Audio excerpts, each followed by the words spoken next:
Hello, hello, hello. Monica here. How are you? What have you been up to? Leave a comment. Anything new going on? I appreciate your time, your presence here. And I hope that when you find this video, when you watch it, after you watch it, while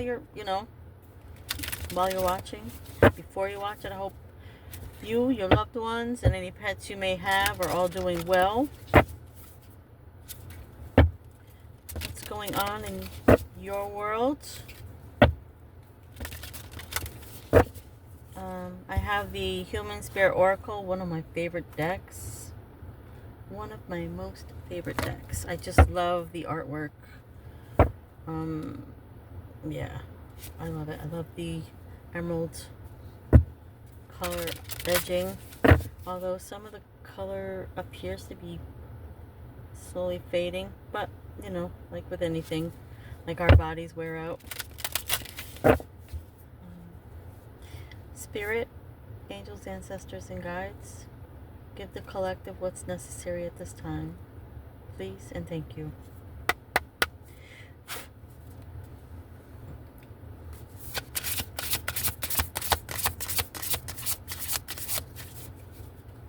The time is 3:14, and up here it's 1:45.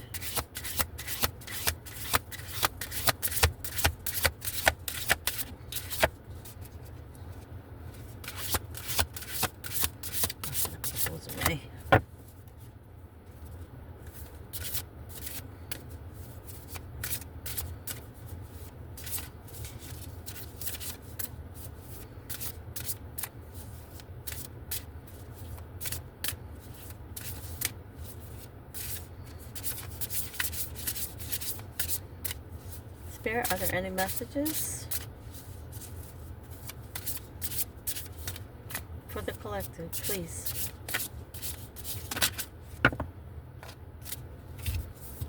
We have 3. Eat your words. That's 34. Eat your words. 3. Commune with nature. Third eye. Oh, that's pretty cool. Pine cones, the leaves, branches, vines, birds, rocks, I guess, the moon. Love it. And 31, cry for the moon. I don't know if I've done eat your words before. I don't think I've done all 3 of these, actually. I don't think I have. I actually went through the deck before I pulled, and I'm like, wow. So I was like, wow, I've gone through, I think, most of the cards. But, oh yeah, let me find the pages. 3, I'm going to put them in order and do them that way. The message is the message. Let's see, 34 and 31. 31 and 34.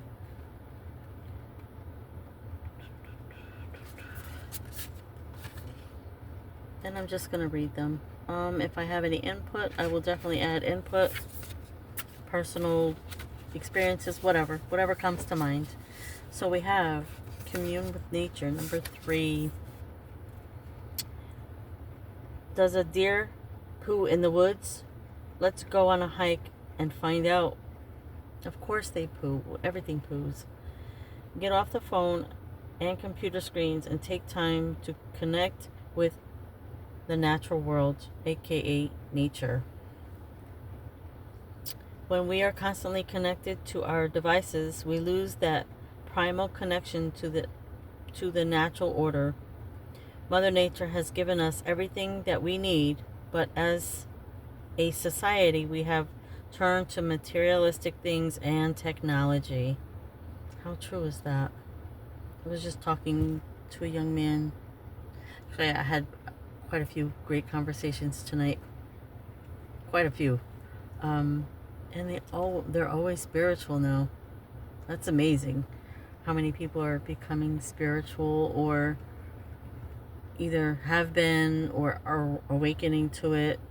But regardless, that we're just so bombarded with technology, and to become more in tune with nature and to go within, because we are gods. But yeah, oh my gosh. Actually, there were a few great conversations with the one particular young man, the last young man that I dropped off. Like, he's like, oh my God. He's like, I love this conversation. He was so excited. He goes, I gotta get out now. And I'm like, yeah, I gotta finish, Did I do one more? No, they ended up canceling, but I'm in my hermit mode right now still. And I'm going in, doing my spiritual practices, which I'm not going to share because those things are personal. When I'm ready to, yeah, anyways. So, yeah, materialism because of technology, TV. Anyways, when we get anxious or feel trapped, the first thing we say is, I need some air. When our worlds become too much, we can find peace and solace in nature, for sure. For sure. It was peaceful. Even though I was with someone, we clashed. That was a bad relationship. Everybody doesn't belong together. And sometimes we think, oh, it's just because they're imperfect, or, we gotta, being more religious back then and living in fear, which I'm no longer doing, but living in fear, like religious, because it was like, oh, the Bible says to put up with one another. We need to continue to put up with one another. Why would you have to put up with someone? If it's toxic, if it doesn't make you feel good, leave that shit. Just leave. Being in toxicity is not good for your mental health, for your physical, because when your mental health goes down, then your physical health goes down, for sure. And I'm gonna remind people, or if you don't know, I was missing during the pandemic for 417 days, from Thursday, April 9th, 2020, until Monday, May 31st, 2021. 417 days. I went the last 37 days, well, it was 38 days. The day I left was the 38th day, but I went 37 days without food. When they weighed me in the hospital, I was 89 pounds. I lost all the hair on my arms. I don't know if I was losing hair because I was malnourished, or it was just 8 months wearing a hat constantly. I had my hair in braids. Couldn't wash my hair for 8 months because it was just too cold to wash your hair outside. Anyways, but yeah, becoming one and enjoying nature and tuning into nature, definitely. Anyways, let me not go too far off. Take time today to breathe in some fresh air. Take in nature and sit with your old friend, Mother Nature. Take your shoes off. Let the soles of your teeth, oh gosh. Let the soles of your feet touch the earth. I mean, if you want to get more in touch, sure, put your teeth to the dirt, or to a stone, to a tree, and knock yourself out. Your worries will sink into the soil, and at least for the moment, you can breathe a little easier. So, yeah, if you feel the need, put your feet on the earth, and preferably not concrete, like in the grass. Whatever you do, I mean, again, if you want to put your teeth in the dirt, on the rocks, on a tree, go hug a tree for a while. Talk to a tree. They're living beings themselves. We are all one. We're connected with everything. Okay, number 31. Cry for the moon. Have you heard the moon come make you, ah, come make you, can make you. Have you heard the moon can make you do crazy things? True fact. Have you ever wanted something so bad that you would plead or barter your soul? No. A need to a need so strong that you would almost give up who you are? What have you allowed to have that much power over you? Okay, wow. Sometimes when something we want is out of reach or impossible, is it good for is it is it good? Is it for a good reason? It's not that we don't deserve it or that we aren't worthy of the things we want. It is often that the universe has to make room for something even better in our lives. Something that maybe we don't even realize we need.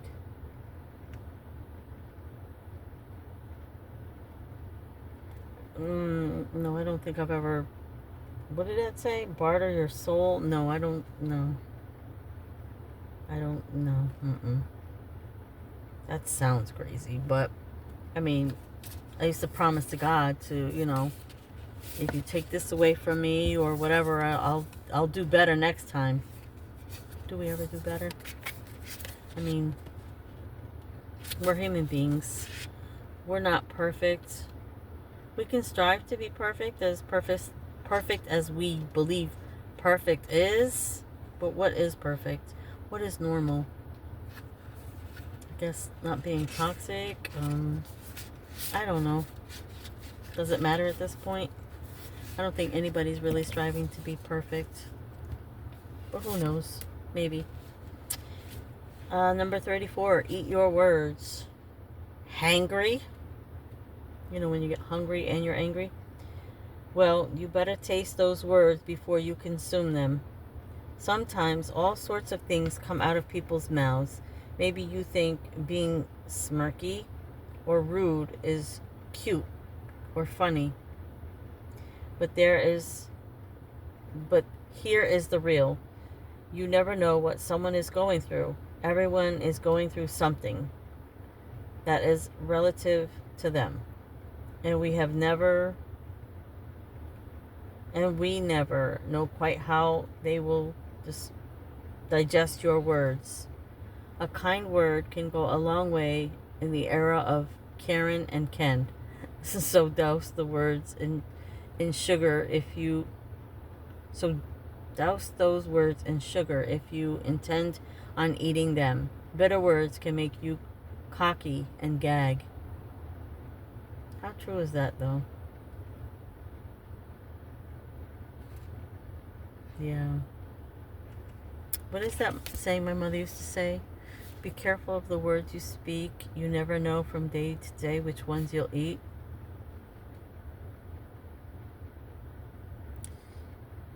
Yeah. So with that said, I don't know. Hopefully, 1, 2, or all 3 of these cards were something that you needed, or maybe something you can pass on to someone you think may need, or just want to share. You can let them know that it's not, it wasn't intended to be mean, Here, you need this, Be careful. Season your words with salt, I guess. Although sometimes people need to hear the truth. And the truth can be hurtful and it can be painful. But, I mean, I don't know. It can be. Depends on how you word it, what the intentions are behind it. But I really do believe that some people really need to hear about certain things or the things that they do or project onto people. Or, you know what, sometimes it's just best to walk away. What's that What's my saying? My saying is, how do you kill something? You starve it. Sometimes it's just better to walk away and not say anything and release it in whatever form you need to, as long as you're not hurting anybody else, I guess, right? Because some people can't take the truth. They really can't. But anyways, I hope you found a message. 1, 2, 3, 4, 5, whatever message you found. And I'm getting ready to do another reading. So thank you for being here. I thank you for your presence. Thank you for likes, your comments, for subscribing. Thank you. I really, really appreciate, I appreciate it all. I do. Anyways, my name is Monica, and I'm the Spiritual Alchemist. Until next time, take care.